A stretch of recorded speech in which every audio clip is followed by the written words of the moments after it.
Residents of the Kenyan capital, Nairobi, who rely on commuter minibuses to get to and from work in the city's central district were literally forced to walk to work today.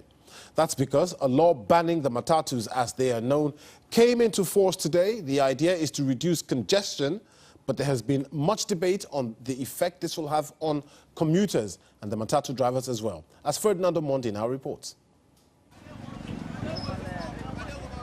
One look at this footbridge and suddenly you get the picture. Thousands of commuters, for years used to taking a ride into the city center, now forced to walk for kilometers to get there.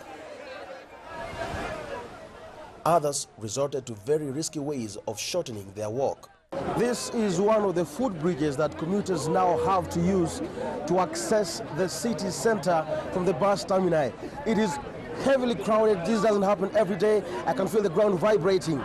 Quite frankly, I wouldn't want to be here every single day.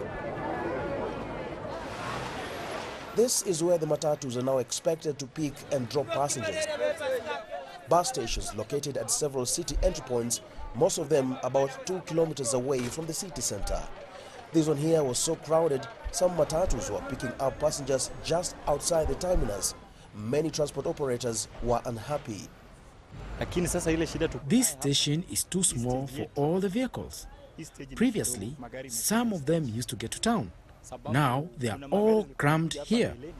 The city did not provide commuters with alternative ways to get to town, and those forced to walk were a frustrated lot. I work in the city and I am pregnant. I am really tired of walking. I'm urging the government to reverse this decision because most of us will lose our jobs. In central Nairobi, the governor's plan to decongest the city clearly showed. Previously busy bus stops were largely deserted and the roads moved much faster. Taxi drivers are said to have made a killing from those who could afford the extra cost to be driven into the city center. The county government insists the move is for the good of the city. This is the right time, and I know people are suffering. I'm just requesting for patience from commuters. We are going to work on an amicable, permanent solution to address this issue.